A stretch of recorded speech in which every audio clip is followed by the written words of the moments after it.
السلام علیکم، آپ دیکھ رہے ہیں پروگرام خبر یہ ہے، میں ہوں شازیہ اکرم۔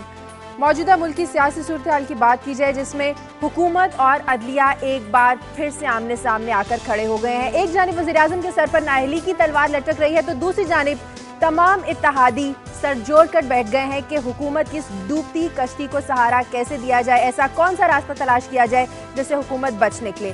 دیکھنا یہ ہے کہ اب کی بار بھی حکومت ہٹدھرمی کا مظاہرہ کرے گی یا حالات سے ہار کر حکومتی عدالتی فیصلوں پر من عمل کرنے پر مجبور ہو جائے گی۔ اس ساری صورتحال پر ہم بات کریں گے۔ سلمان غنی میرے ساتھ ہوں گے، سمیع ابراہیم ہوں گے، سعید قاضی ہوں گے اور اسلام آباد سے ہوں گے اسلام آباد کے بیورو چیف ارشد شریف۔ ساتھ ہی ہم بات کریں گے آج ہروں کے روحانی پیشوا بزرگ سیاستدان پیر پگارا لندن میں انتقال کر گئے جن کا اصل نام سکندر شاہ تھا۔ ان کی سیاسی زندگی کیسی رہی، کیا کیا انہوں نے اپنی سیاسی زندگی میں اتار چڑھاؤ دے کر، اس پر بھی آج ہم کچھ بات کریں گے۔ اور دوسری جانب ہم بات کریں گے کہ ایک بار پھر سے امریکی ڈرون حملے شروع ہو گئے ہیں۔ یاد رہے کہ 26 نومبر کو سلالہ چیک پوسٹ پر نیٹو حملوں کے بعد یہ پہلا ڈرون حملہ ہے جس میں 4 افراد ہلاک ہو گئے ہیں۔ اس ساری صورتحال پر بات کریں گے ایک بریک کے بعد۔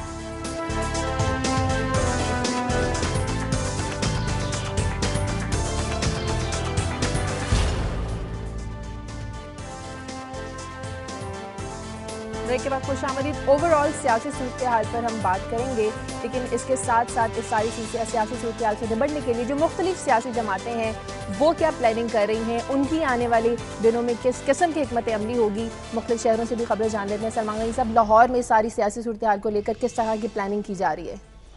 شازیہ، ابھی آپ نے کہا تھا کہ حکومتی اتحادی سر جوڑ کے بیٹھ گئے، اور میرے پاس خبر یہ ہے کہ حکومتی اتحادیوں نے صدر صاحب کو مشورہ دیا ہے کہ ایک حد سے آگے نہ جایا جائے اور مفاہمت کی راہ اپنائی جائے، اور یہ میرا خیال بڑا ہی معنی خیز ان کا مشورہ ہے جی۔ اور دوسری طرف جو حکومت مخالف جماعتیں ہیں وہ عدالتی فیصلوں پہ عمل درآمد کے لیے آج لاہور میں اپنے لاہے عمل کا اعلان کریں گی۔ میاں نواز شریف صاحب نے رائے بند میں اپنی پارٹی کی سینئر لیڈرشپ کا اجلاس طلب کر رکھا ہے۔ عمران خان صاحب آج 4 بجے لاہور میں پریس کانفرنس کر رہے ہیں، اور اس کے علاوہ آج کچھ اور لوگ جو ہیں وہ تحریک انصاف میں شامل ہو رہے ہیں۔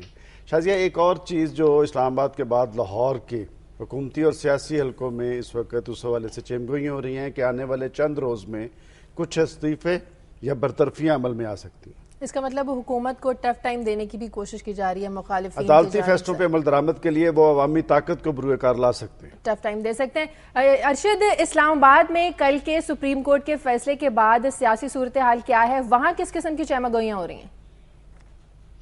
جی شازیہ، سیاسی صورتحال خبروں کے حوالے سے بہت اچھی ہے، کافی ساری خبریں آ رہی ہیں، اور آج خبر یہ ہے کہ وفاقی کابینہ کا اجلاس جو نارملی تقریباً ہر 2 ہفتے بعد ہوتا ہے وہ آج ہو رہا ہے۔ اس میں میمو گیٹ کے حوالے سے بھی بات ہوگی، NRO ورڈکٹ کے حوالے سے بھی بات ہوگی، اور رات گئے تک حکومتی اتحادی پارٹیوں کے ساتھ بھی صدر اور وزیر اعظم بیٹھے رہے۔ صدر وزیر اعظم کی 1 on 1 ملاقاتیں بھی ہوئی، پاکستان پیپلز پارٹی کی کور کمیٹی کا بھی اجلاس ہوا، اس میں بھی کئی اہم فیصلے کیے گئے، اور آگے آنے والے دنوں کے حوالے سے لاہے عمل اور اسٹریٹجی تیار کی گئی۔ نیشنل اسمبلی کا اجلاس کل بلا لیا گیا ہے، سینٹ کا اجلاس بھی بلا لیا گیا ہے۔ یہ ساری چیزوں پہ ہم آگے چل کے بات کرتے ہیں کہ NRO ورڈکٹ آنے کے بعد یہ خبریں آج کس طرح سے ایوالو ہوں گی۔ صحیح بات کریں گے، صورتحال کس طرف جائے گی۔ سمیع صاحب، آپ کے پاس کیا خبریں؟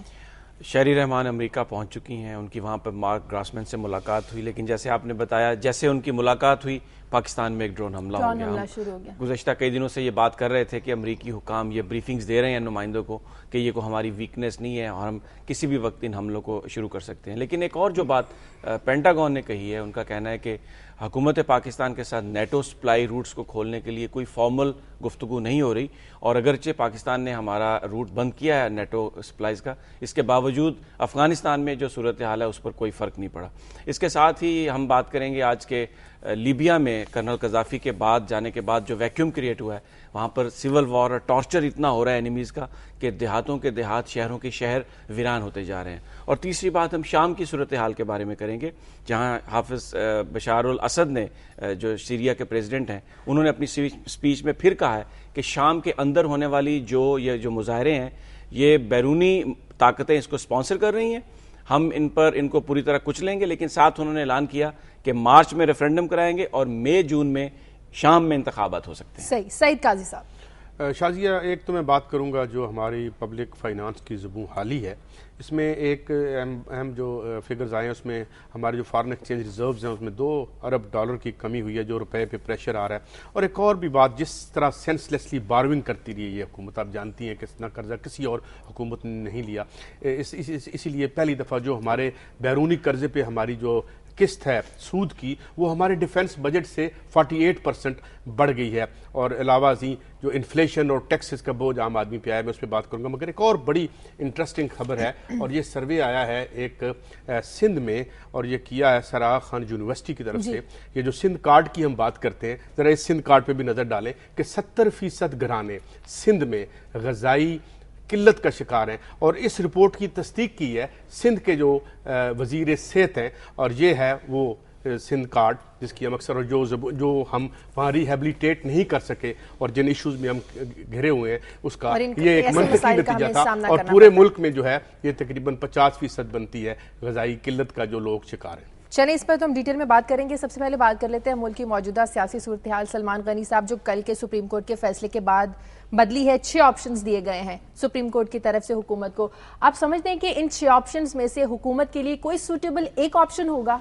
دیکھیں شازیہ، میں نے جو بات کی ہے کہ حکومتی اتحادیوں نے حکومت کو مشورہ دیا ہے کہ اب مفاہمت کی راہ اپنائی جائے، چونکہ یہ حکومت ان کے پاس سمپل میجورٹی نہیں ہے. یہ MQM، کاف لیگ اور دوسری پارٹیز اور گروپوں سے مل کے بنی ہے، اور میرا خیال میں ان کا مشورہ بڑا صائب ہے. اور اسی لیے آپ نے دیکھا کہ پریزیڈنٹ صاحب نے کہا کہ اگر آپ مشورہ دیتے ہیں تو ہم الیکشن کا آپشن بھی استعمال کر سکتے ہیں، استعفیٰ بھی دے سکتے ہیں.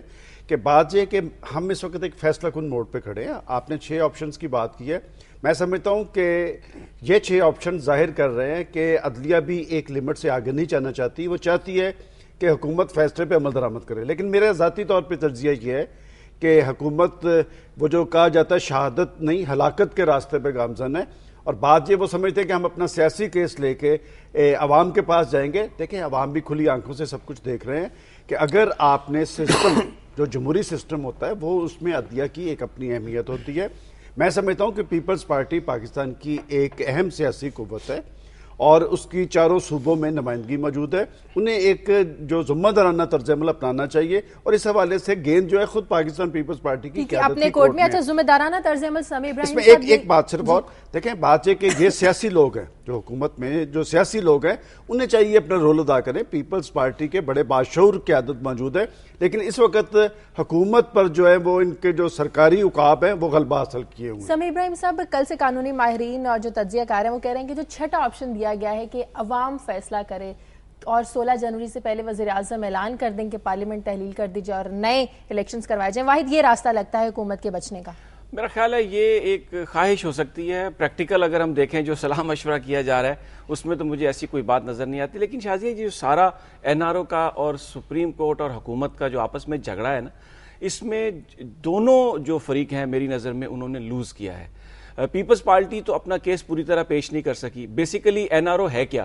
یہ وہ مقدمات تھے جو نواز شریف صاحب نے دائر کیے تھے، جس کے بعد انہوں نے اپنے انٹرویوز میں یہ تسلیم کیا کہ انہوں نے پریشر میں یہ مقدمات دائر کیے تھے اور معافی بھی مانگی. اور جو بے نظیر بھٹو کے ساتھ انہوں نے چارٹر آف ڈیموکریسی سائن کیا تھا اس میں یہ وعدہ کیا تھا کہ ماضی اب ختم، آئندہ ہم ایک دوسرے کے خلاف یہ سب کچھ نہیں کریں گے. جنرل مشرف کے ساتھ ڈیل ہوئی تھی، جو ڈیل ہوئی تھی ان کی. تو سپریم کورٹ جو ہے، ویسے تو میں ججز کی آبزرویشن دیکھتا ہوں، بڑے وہ قابل عزت ہیں اور ہم ان کا احترام کرتے ہیں. وہ پہلے تو یہ سنا جاتا تھا کہ جو ججز ہیں نہ عام بندوں سے ملتے ہیں نہ ٹی وی دیکھتے ہیں، لیکن اب ججز اپنے فیصلوں میں یہ بتاتے ہیں کہ ہم نے یہ خبر آئی، وہ خبر آئی، ٹی وی دیکھا، یہ بات آئی. لیکن یہ جو ایک امپورٹنٹ فیکٹر ہے کہ یہ مقدمات ہیں کیا، اور یہ جن لوگوں نے قائم کیے تھے وہ خود یہ کہہ چکے ہیں کہ یہ مقدمے غلط ہے، لیکن اس کے باوجود عدالت اس بات پہ انسسٹ کر رہی ہے کہ نہیں آپ لیٹر لکھیں، آپ لیٹر لکھیں. تو بیسیکلی جو ایک عدلیہ سے جو توقع کی جا رہی تھی کہ وہ ایک بائی پارٹیزن ان کی اپروچ ہوگی اور آگے لے کے چلیں گے قوم کو، میرا خیال ہے شاید ان کے فیصلوں سے اس میں تھوڑی سی پرابلم ہوئی ہے. بات تو صحیح کر دوں جو سمیع صاحب کہہ رہے ہیں نا کہ کیسز نواز شریف یہ کیس ہے کتنے، یہ 8400 کیسز ہیں اور اس میں سیاستدانوں کے کیس تو صرف درجنوں ہیں. 8400 میں سے سیاستدانوں کے کیس صرف درجنوں ہیں. نہیں سلمان صاحب، یہ جو معاملہ ہے یہ سارا پھنسا ہوا ہے پریزیڈنشل کیس پہ.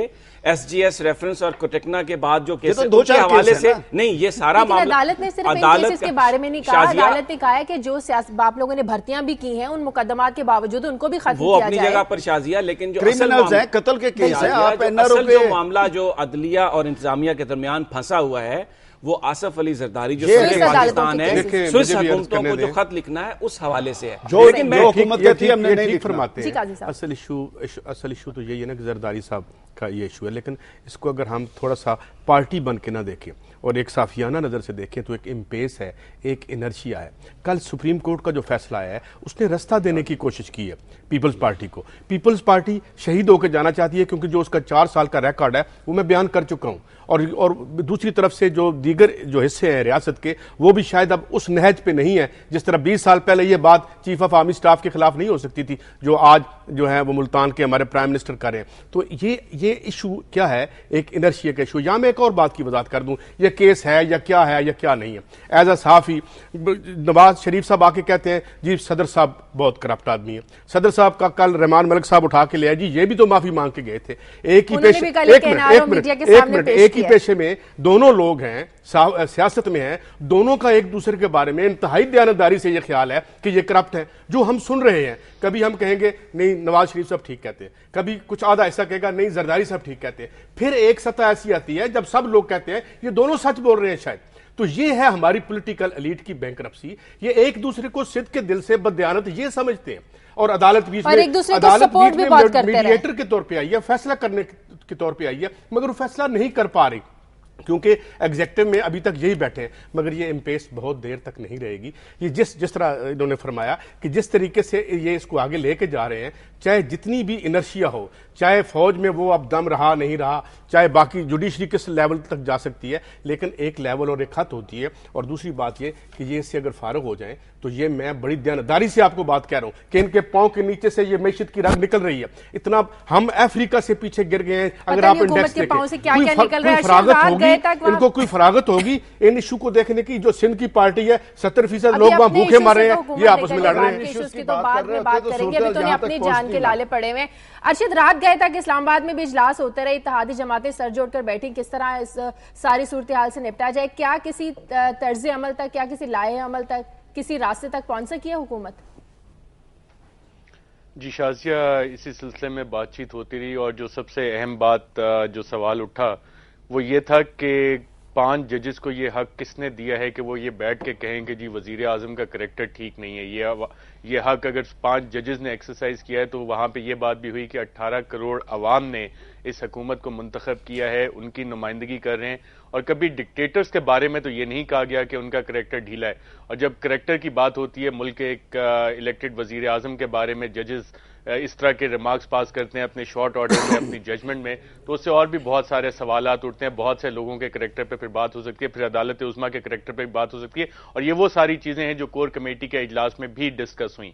اس کے ساتھ ساتھ شازیہ ایک بہت اہم ڈیولپمنٹ کل ہوئی تھی کہ سلیم شہزاد جو ہمارے ساتھی صحافی تھے ان کا قتل ہوا تھا. اس کمیشن کی رپورٹ بھی آ گئی جو جسٹس ثاقب نثار جس کمیشن کو ہیڈ کر رہے تھے, اور اس میں بڑے اتفاق کی سرپرائزنگ چیز یہ ہے کہ جو اس کے ٹرمز آف ریفرنس تھے اس میں کہا گیا تھا کہ کلپریٹ کو آئیڈینٹیفائی کریں انڈیویجول یا انسٹیٹیوشن کو. لیکن اتفاق سے یہ جسٹس ثاقب نثار جو عدالت عظمیٰ کے ایک جج, اہم جج بھی رہ چکے ہیں بھی, اس حوالے سے جو اس رپورٹ میں انہوں نے کہا ہے کہ نہ تو کوئی انڈیویجول آئیڈینٹیفائی ہوا کہ سلیم شہزاد کو جس نے مارا ہو, نہ کوئی انسٹیٹیوشن. اب سوال یہ ہے کہ اگر سلیم شہزاد کے قاتلوں کا نہیں پتہ لگ سکتا, ایک اتنا high powered commission justice Saqib Nisar جس کو سربراہی کر رہے تھے وہ قاتل نہیں ڈھونڈ سکتا, تو پھر یہ والے سارے جو کیسز چل رہے ہیں ان کی یوٹیلیٹی کیا ہے, وائٹیلیٹی کیا ہے, اور کس طرف کو یہ قوم کو لے کے جا رہے ہیں. جی شازی. اچھا سلمان غنی صاحب, جس طرح وہ کہہ رہے ہیں کہ رات تک اجلاس ہوتے رہے اور اس کمیشن نے جو بنایا تھا صحافی سلیم شہزاد کا وہ کسی نتیجے تک نہیں پہنچ سکے, تو جو یہ کمیشن بنائے جا رہے ہیں پھر یہ کس کام کے اوپر سے اپوزیشن دباؤ ڈالتی جا رہی ہے؟ یہ دیکھیں ایک مائنڈ سیٹ ہے کہ جی ہم نے فیصلوں کو تسلیم نہیں کرنا. یہ کوئی آپ پہ ایک فیصلہ نہیں ہے, نہ روپے یا میمو اسکینڈل کا فیصلہ نہیں ہے. اس وقت 37 ڈیسیژنز ہیں جس پہ حکومت نے عمل درآمد نہیں کیا. میں اس پہ بات کروں گا چونکہ حکومت مخالف جماعتیں بھی اپنا ایک لائحہ عمل اپنانے کے لیے جا رہی ہیں. آج نواز شریف صاحب نے بھی اجلاس بلایا ہے, عمران خان صاحب بھی مشاورت کر رہے ہیں. اور یہ وہ لوگ ہیں جنہوں نے عدلیہ کی آزادی کے لیے لانگ مارچ میں حصہ لیا تھا. اور میں سمجھتا ہوں دیکھیں عدالتی فیصلے خواہ کسی کے حق میں ہوں یا خلاف ہوں، جمہوری معاشروں میں ان کے فیصلوں کی ان کی اپنی ایک اہمیت اور حیثیت ہوتی ہے. اب دیکھنا یہ ہے کہ نواز شریف صاحب اس ساری صورتحال میں عدالتی فیصلوں پہ عمل درآمد کے لیے کیا لاہ عمل اپناتے ہیں. جہاں تک عوامی رائے ہے، قاضی صاحب درست بات کر رہے تھے کہ پاکستان کے اصل ایشوز کیا تھے.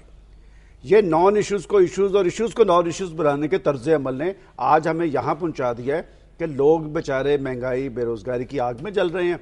کوئی ان کی ڈھارس بندھانے والا نہیں، کوئی ان کے زخموں پہ مرہم رکھنے والا نہیں.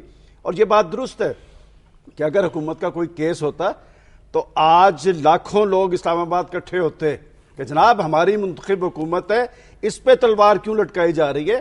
بات یہ کہ حکومت کا کیس کوئی نہیں ہے. اور میں یہ سمجھتا ہوں کہ پاکستان کی سیاسی قوتوں، یہ اب اگر پاکستان کی سیاسی قوتوں، سلمان غنی صاحب کا جوش کچھ کم ہو تو پھر میں بیان کروں. یہ میں ہوش کی بات کر رہا ہوں، آپ سمجھ رہے ہیں اس بات کو کہ اس وقت گیند پاکستان کی پولیٹیکل قوتوں کی کورٹ میں ہے. انہیں دیکھنا چاہیے کہ پاکستان میں اب جمہوریت کا مستقبل کیا ہے. کیا پاکستان کا جمہوریت پر اس لیے اعتماد کا اظہار کرتا ہے کہ جمہور کے ذریعے بننے والی حکومتیں آنے کے بعد اپنی عیاشیت تو جاری رکھیں اور عوام پر تلوار لٹکا دیں مہنگائی.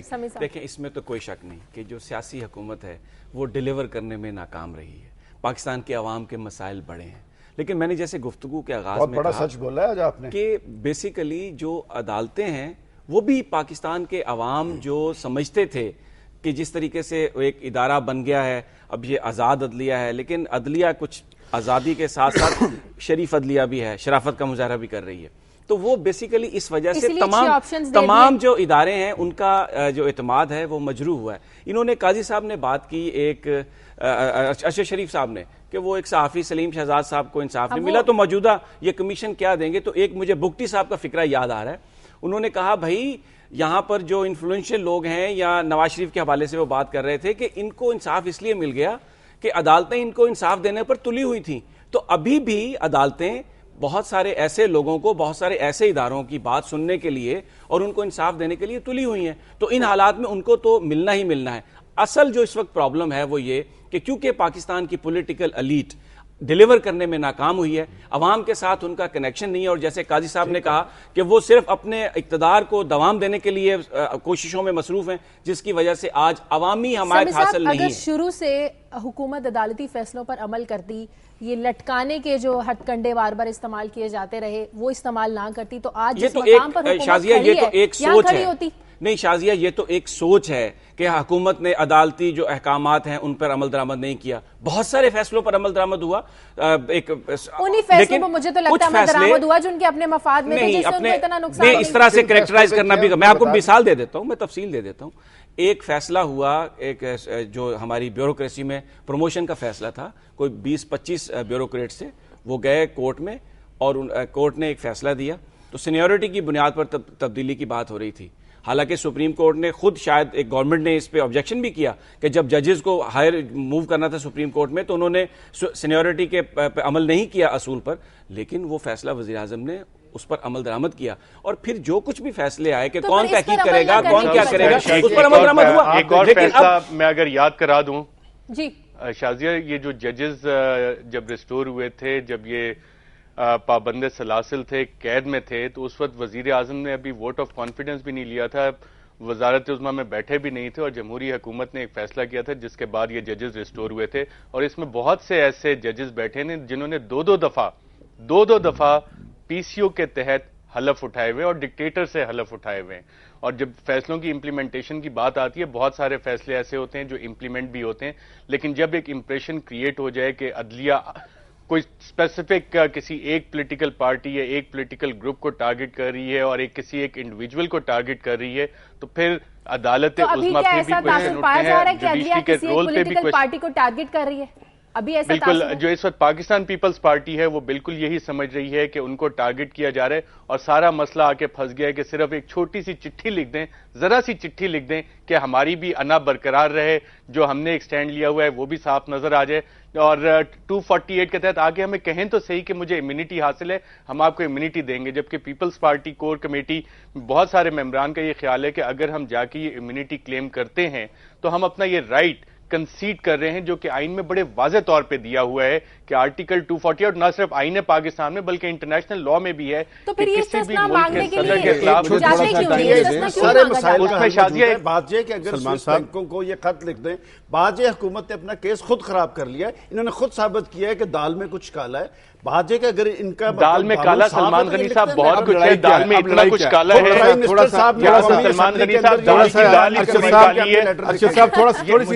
سلمان غنی صاحب یہاں دال کی دال ہی پوری کالی ہے. یہ رحمان ملک نے کل پروڈیوس کی ہے، دال میں بھی بہت کچھ کالا ہے. نواز شریف کے بارے میں نواز شریف شہباز شریف کے یہ سگنیچرز ہیں، اور جس این آر او کے ذریعے نواز شریف شہباز شریف کو نوازا گیا، یہ بھی بہت ساری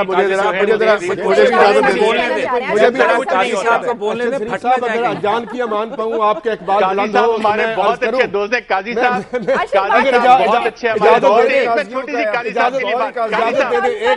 ایک منٹ بات یہ ہے، look at the quality of the argument کی کوالٹی دیکھیں کہ جی انہوں نے پی سی او کے تحت حلف اٹھایا تھا، لہذا ہمیں نہ چھیڑیں. نواز شریف صاحب بھی تو سائن کر کے گئے تھے. یہ آرگیومنٹ کیا ہے کہ جی آپ نے بھی یہ کیا تھا، آپ ہمیں کیوں پکڑتے ہیں؟ ٹھیک ہے، مسئلہ کیا ہے؟ یہاں مسئلہ یہ نہیں ہے، مسئلہ یہ یہاں انصاف کا مسئلہ نہیں ہے، یہاں پہ مسئلہ یہ ہے کہ بھائی چلتے رہنے دو. جب نواز شریف صاحب نے بھی یہ اتنا یہ لے، رحمان ملک صاحب بھی لے کے آگے، پی سی او پہ چیف جسٹس صاحب نے بھی حلف اٹھایا تھا، تو بھائی ہمیں کیوں کرتے ہو؟ کھیل چل رہا ہے، چلنے دو. یہ ہے لیول آف ڈسکشن، معافی چاہتا ہوں، اور یہ ہے لیول آف آرگیومنٹ. یہ ایشو ہے کہ جی ہمیں نہ چھیڑیں، ہم آپ کو جو نہیں چھیڑ رہے تو آپ ہمیں کیوں چھیڑتے ہیں؟ یہ بس اتنی سی بات. جی ارشد کچھ کہنا چاہ رہے ہیں؟ قاضی صاحب ہمارے بہت اچھے دوست ہیں، لیفٹسٹ لبرل آدمی ہیں، جمہوریت پسند آدمی ہیں، اور اس حالات میں جب روز بیٹھ کے یہ بتاتے ہیں کہ جی چیزیں اتنی مہنگی ہو گئیں، عوام کو چیزیں نہیں مل رہی، تو میرا قاضی صاحب سے ایک سیدھا سا سوال ہے. قاضی صاحب یہ چیزیں کون دے گا؟ عدالت عظمیٰ آ کے دے گی؟ کوئی باہر سے آ کے فوجی وردی میں کوئی آ کے ان کو دے گا، یا عوامی نمائندے دیں گے؟ ساری چیزیں ان کو کام تو کرنے دیں. میرا اور آپ کا 4 سال کام نہیں کرنے دیا. ارشد کیسی بات کر رہے ہیں؟ میں ایگری نہیں کرتی آپ کی اس بات سے. اس کا حق کس کو ہے؟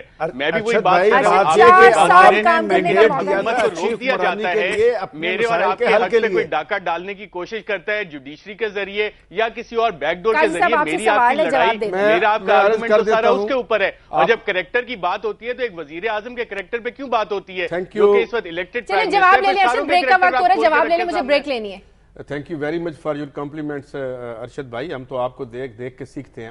معاملہ یہ ہے، مجھے یہ اگر احساس ہو کہ یہ نمائندے جو ہیں، ہماری لڑائی کیا ہے ان سے؟ ہم نہ فوج سے لڑ سکتے ہیں، نہ ہم لڑ سکتے ہیں ججز سے، یہ نہ ہم اپائنٹ کرتے ہیں. ہماری لڑائی تو ان سے ہے کہ جن کو یہاں پہ لوگوں نے پھانسیاں کھائیں، کوڑے کھائے. یہاں کتنے لوگ تھے جو گمنام شہید تھے؟ ہمیں صرف 2-4 لیڈروں کے نام تو یاد ہیں، ان غریبوں کے نام نہیں یاد جنہوں نے اپنے آپ کو آگ لگائی تھی، جن کی زندگیاں برباد ہوئیں. لاکھوں ورکر جو ہیں اس وقت میرے ذہن میں گھوم رہے ہیں، 12-13 سال سزائیں کاٹی ان کی، جو بالکل کسی کارنر پلاٹ کے لیے بریک کا وقت ہو رہا ہے. تو ہم ان سے نہ لڑیں تو کس سے لڑیں؟ میرا جج سے یا جنرل سے کیا لینا دینا؟ جس دور کی بات کروا رہے ہیں جو جنرل ضیاء الحق کی شورا کے رکن تھے، آج وہ پیپلز پارٹی کی لیڈرشپ ہے. چلیں مجھے یہاں پر ایک بریک لینی ہے، ابھی وقت ہوا ایک بریک کا، اور بریک کے بعد ہم آپ کو بتائیں گے کہ ایک بار پھر سے ڈرون حملے کیوں شروع ہو گئے.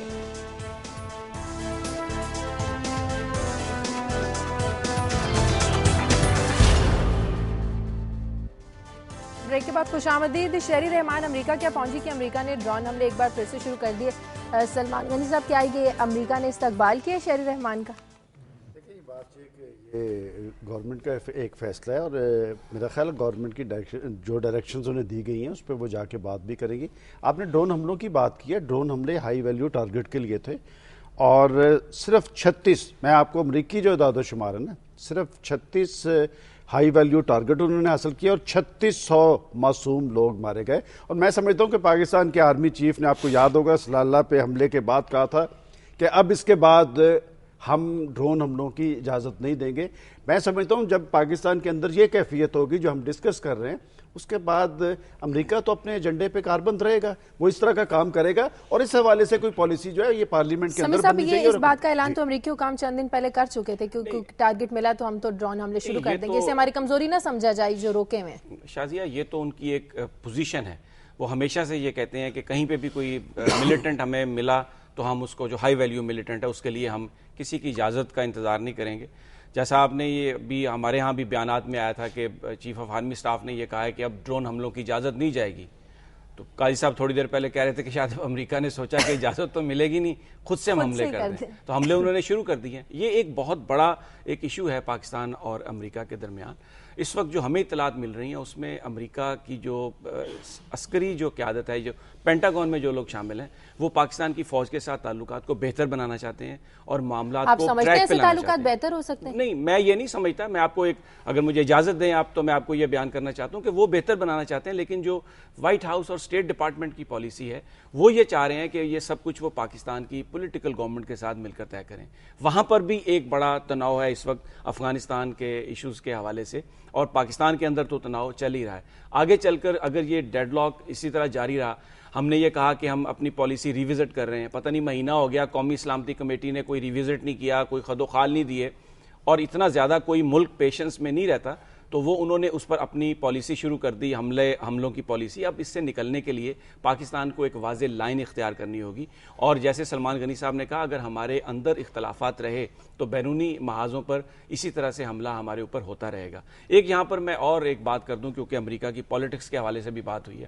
آج وہاں پر نیو ہیمپشائر میں امریکی صدارتی الیکشن کی جو ایک پرائمری ہوئی ہے ریپبلکن کی, اس میں مٹ رامنی, وہ پہلے آئیوا میں بھی جیت گئے تھے, یہاں پر بھی جیتے ہیں. بظاہر لگ رہا ہے کہ صدر اوباما کا جو مقابلہ ہوگا الیکشن میں وہ ریپبلکن امیدوار مٹ رامنی سے ہوگا. اب ان کے جو خیالات ہیں پاکستان کے حوالے سے, وہ یہ کہتے ہیں کہ میں تعلقات تو رکھنا چاہتا ہوں, لیکن امریکی مفادات کا جو وہ پہلے ہوں گے. تو اس میں مجھے یہ لگ رہا ہے کہ جو ہمارے لیے یہ بہت ضروری ہے کہ ہم اپنے ان ہاؤس آرڈر لے کے آئیں, تاکہ اگر یہ آرڈر نہیں آیا تو موجودہ صدر یا آنے والا صدر, ان کے سب کے خیالات ہمارے بارے میں بڑے جارحانہ ہیں, اور ان کے مقابلے کے لیے بڑا ایک سسٹم بنانے کی ضرورت ہے. تو قاضی صاحب, ہم اپنے مفادات کو پہلے کیوں نہیں رکھتے؟ اس میں پہلے تو ایک بنیادی چیز کو سمجھنے کی کوشش کرتے ہیں. معاملہ کیا ہے؟ معاملہ یہ ہے کہ جس طریقے سے کوئی بھی اس وقت گلوب پہ کوئی بھی سٹیبل گورنمنٹ نہیں رہی, جس طرح آپ کے پینٹاگون کے اندر لڑائی ہے, اسی طرح CIA اور جو ہے وہ جس طرح سمی صاحب بالکل درست فرما رہے ہیں. یہ جو معاملہ ہے ڈرونز کا, بات یہ ایک بہت بڑا ملٹری انڈسٹریل کمپلیکس ہے. اس وقت امریکہ کی ہر جو 10,000 انڈسٹری امریکہ میں بند ہو گئی ہے, صرف ایک انڈسٹری ہے جو پروفٹ پوسٹ کر رہی ہے, وہ بیل کاپٹر ہے, وہ ان کی ہیلی برٹن ہے, جو اسلحہ بنانے, یہ کہیں تو استعمال ہونا ہے. یہ بڑی کہانیاں ہم سن چکے ہیں کہ جو ہے کسی نے کسی سے پوچھا تھا وار از ٹیریبل, اس نے کہا یس ٹیریبل بٹ ٹیریبلی پروفیٹیبل. بات یہ ہے کہ یہ ایک کاروبار ہے. اس کاروبار میں امریکی عوام کے غریب بچوں کا جہاں خون بہایا جاتا ہے, جنہیں ڈرافٹ کیے جاتے ہیں, سکولوں کے باہر کھڑے ہو جاتے ہیں کہ آئیں محب وطن کے نام پہ آئیں لڑیں, لیکن کھیل اوپر پیسے اور مال کا چل رہا ہوتا ہے. یہ اندر لڑائی ہے, کیونکہ پینٹاگون کے جو ایڈوائزرز ہیں, ان کے بورڈ پہ جو لوگ بیٹھے ہیں, وہ اسلحہ ساز کمپنیوں کے جو بورڈ آف ڈائریکٹرز ہیں, اس پہ بھی وہ بیٹھے ہوئے ہیں. یہ ایک بہت بڑا کھیل ہے, اس میں ہم کبھی علیحدہ پروگرام کریں گے. یہ بند ایک صرف فگر, یہ بالکل صحیح بات کہہ رہے ہیں. ابھی جو امریکہ نے ایگریمنٹ کیا ہے سعودی عرب کو $30 بلین کے جہاز اور دوسرا اسلحہ دینے کا, اور UAE کو $3.5 بلین, اس سے امریکہ کے اندر 50 سے 60 ہزار جابز کریٹ ہوں گی. تو بیسیکلی وہ جو کچھ بھی کر رہے ہیں, جو اسلحہ بیچ رہے ہیں, وہ اپنے مفادات کے سامنے رکھ کے دے رہے ہیں. ان کا ہر محاذ پہ شازیہ اپنا ایجنڈا ہوتا ہے. وہ امریکہ اپنے ایجنڈے کی تکمیل کے لیے جو ممکنہ اقدامات کرتا ہے, لیکن خدا را وہ پاکستان کو میدان جنگ تو نہ بنائے. وہ اپنا کھیل ہے جو اپنے ان سے زیادہ تو ہم نے میدان جنگ بنا دیا نا, کہ ایک امریکی کو بلا رہے ہیں, ہم یہاں پر اپنے معاملہ طے کریں. ایک میمو کاغذ کا ٹکڑا, جیمز جونز, منصور اجاز, یہ سارا کچھ ہم نے امریکیوں کے کہنے پہ کر دیا. وہ پھر ذکر کر دیا. میں شروع سے کہتا ہوں کہ میمو سکینڈل اور منصور اجاز مسئلہ نہیں ہے, مسئلہ وہ ایجنڈا ہے جس کی ہم بات کر رہے ہیں, اور جو پاکستان میں پایا تھا وہ امریکی کا ہے. وہ امریکیوں کا اگر ڈرون حملے روکنے ہیں, اگر پاکستان کی فوج کو ٹارگٹ امریکہ کر رہا ہے, تو کیوں کر رہے ہیں؟ امریکہ مسلط کرتا ہے اپنے ایجنٹس کے ذریعے. وہ امریکی ایجنڈا تھا جو میمو سکینڈل میں ہے. کہ ہمارے ہاں جو بھی بڑی بڑی جنگیں لڑی گئیں, 80 میں جو افغانستان میں جنگ لڑی گئی, سن 2000 میں جو لڑی گئی, وہ پاکستان کی فوج نے لڑی اور امریکہ کے کہنے پہ لڑی. ہمارا بھی کوئی ایجنڈا ہونا چاہیے. سب سے زیادہ امریکی مفادات. ڈرون حملے بند ہو سکتے ہیں. پاکستان کے ایئر چیف نے پارلیمنٹ کے اندر بیٹھ کے کہا تھا کہ منتخب قیادت کہے ہم یہ بند کر دیں. اب یہ سوال ہے نا سب سے بڑا, شازیہ سب سے بڑا سوال ہے کہ یہ کہا گیا کہ اب ہم کسی کو نہیں آنے دیں گے افغانستان بارڈر پہ, ہم نے ایک ایسا کمانڈ اینڈ کنٹرول سسٹم بنا دیا ہے. تو یہ آج کا ڈرون حملہ کہاں ہے وہ لوگ جو اس کو لڑ سکیں؟ بڑی دیر سے چپ بیٹھے. ارشد بھائی چلے وہ پہلے بات کر لیں, میں بعد میں کر لیں. چلیں آپ کر لیں پہلے. میں عرض یہ کر رہا ہوں کہ یہ جو بات کر رہے ہیں جی, یہ جو ہمیں تختہ ستم مشق بنایا جا رہا ہے, بات یہ ہے کہ جب تک سبسروینٹ رولنگ کلاس ہوگی آپ کے پاس, عام آدمی تو نہیں چاہتا اس پہ حملہ ہو. یہ جو اتنے سال ہم سے پیسے لے کے آپ بم بناتے رہے, نیوکلیر بم کہاں پڑا ہوا ہے بھائی وہ ہیں؟ ہمارے عوام یہاں پہ محفوظ نہیں ہے. ڈرون انہوں نے کہا 36 ہائی ویلیو ٹارگٹ مارے, کیا 3600 لوگ مار دیے. تو بات کیا ہے؟ یہ معاملہ نہیں کر سکتے تو چھوڑ دیں ان لوگوں کے لیے, یہ جگہ چھوڑ دیں. یہ اگر میں یہاں بیٹھ کے ٹھیک کام نہیں کر سکتا تو I should leave this place. یہی معاملہ ہے کہ یہ چمٹے ہوئے اقتدار سے کوئی کبھی مسئلہ یہ ہے کہ اگر ہم محفوظ نہیں ہیں, اگر ہم محفوظ نہیں ہیں تو یہ اس کی ذمہ داری ہمارے حکمرانوں پہ ہے کہ موجودہ ہماری جو حکومت ہے وہ ڈرون حملوں کے حوالے سے کوئی واضح دو ٹوک الفاظ اپنانے میں, دو ٹوک موقف اپنانے میں ناکام رہی, کوئی پالیسی اپنانے میں ناکام رہی. شازیہ میرے خیال موجودہ حکومت اور پارلیمنٹ کا ذکر آ رہا ہے, انہوں نے تو بڑے واضح الفاظ میں نیشنل سوورینٹی پروٹیکٹ کرنے کی بات کی اور اس پہ کئی دفعہ کنڈیم بھی کیا. بہت ساری ریزولوشنز بھی آئیں, بڑی کلیئر ڈائریکٹیوز بھی ہیں کہ جی ہم اسے قبول نہیں کریں گے. کنڈمنیشن کی ریزولوشنز بھی آئیں. اور سلمان غنی صاحب نے ذکر کیا کہ جی پاکستان ایئر فورس نے کہا کہ جی ہمیں اگر اجازت دی جائے تو ہم یہ ڈرون حملے روک دیتے ہیں, ڈرون مار گرا سکتے ہیں. میرا ایک بڑا سادہ سا چھوٹا سا سوال ہے. اچھا, اس کے بعد جو جیسے سمیع ابراہیم نے بھی کہا کہ جی آرمی چیف کی سٹیٹمنٹس آئی, مئی 2 کا انسیڈنٹ ہوا, اس کے بعد کہا گیا کہ جی ہم نیشنل سوورینٹی کی وائلیشن کوئی برداشت نہیں کریں گے. سلالہ میں ہمارے 24 بھائی شہید ہوئے, وہاں پہ فوجی بھائی شہید ہوئے, اس کے بعد بھی اسی طرح کی سٹیٹمنٹس آئیں کہ ہم اپنی نیشنل سوورینٹی کی وائلیشن برداشت نہیں کریں گے, ڈرون حملے بھی نہیں ہونے دیں گے. سوال سادہ سا یہ ہے جس کا میں سلمان غنی صاحب سے جواب چاہوں گا کہ اگر دے سکیں, کچھ رہنمائی کر سکیں اس قوم کی, ہماری بھی, کہ اگر آپ نے گھر کے باہر ایک چوکیدار بٹھایا ہوا ہے اور اس کا کام ہے کہ جی آپ نے کسی کو اندر نہیں آنے دینا, اور یہ آپ کے آئین میں بھی لکھا ہوا ہے protecting the boundaries of Pakistan, the national integrity and sovereignty and boundaries of Pakistan, اگر وہاں سے ڈرون آ رہے ہیں, آپ کے ریڈارز کو نہیں پتہ لگ رہا, آپ کو نہیں پتہ لگ رہا, آپ کو حکومت کے ڈائریکشنز چاہیے, احکامات چاہیے کہ اس کو روکے. چوکیدار کو بتانا پڑے گا کہ چور کو آپ نے گھر میں داخل نہیں ہونے دینا. جو موقف ہے اس کا 100% حمایتی ہوں. بات یہ کہ کیا ہم نے فیصلوں کا اختیار پاکستان کی مسلح افواج یا اس کے سربراہ کو دیا ہے یا پاکستان کی پولیٹیکل لیڈرشپ کو دیا ہے؟ بات یہ کہ فیصلے, سلمان غنی صاحب بہت اچھی بات کی آپ نے, بہت اچھی بات کی آپ نے. تو پولیٹیکل لیڈرشپ فیصلے کرے نا, اس کے بعد ایک کیس حکومت کا ہوتا ہے. اگر حکومت یہ کہے کہ ہم نے اپنی فوج کو یہ ڈائریکشن دی ہے, اسی پوائنٹ کو آپ کے آگے لے کے چلتا ہوں. اچھا, ایک چھوٹا سا سوال کہ جب پاکستان کا پرائم منسٹر یہ کہے کہ 16 دسمبر کو انہوں نے یہ کہا کہ جو کورٹ میں پاکستان کے آرمی چیف اور آئی ایس آئی چیف نے جو جواب دیا ہے وہ آئین کے عین مطابق ہے, اور 15 دن کے بعد کہے کہ وہ غیر آئینی ہے, ہماری پولیٹیکل لیڈرشپ کو کسی جگہ کھڑے ہونا چاہیے, کوئی لکیر کھینچنی چاہیے, ہمارے اداروں کو پابند کرنا چاہیے. ہم تو خود ان کی طرف دیکھتے ہیں. اچھا, میں جی ارشد, اگر آپ مجھے اجازت دیں تو ایک میں بات ذرا سلمان غنی صاحب سے پہلے یہ پوچھنا چاہتا ہوں. ویسے تو یہ اختیار پولیٹیکل لیڈرشپ کو ہونا چاہیے, لیکن اگر کورٹ یہ کہے, چیف جسٹس آف پاکستان یہ کہیں کہ وزیر اعظم نے جو ان کو کہا کہ یہ میمو ایک کاغذ کا ٹکڑا ہے, اس کی کوئی حقیقت نہیں, اور وہ اس کو وزن نہ دیں اور یہ کہیں کہ سپہ سالار یہ کہہ رہا ہے کہ یہ حقیقت ہے, تو سارے کا جو وزن ہے وہ تو ان کے پلڑے میں ڈالا جا رہا ہے جو سیکیورٹی کے ریسپانسیبل ہیں اور جو اپنے فیصلے کرنے میں خود مختار ہیں.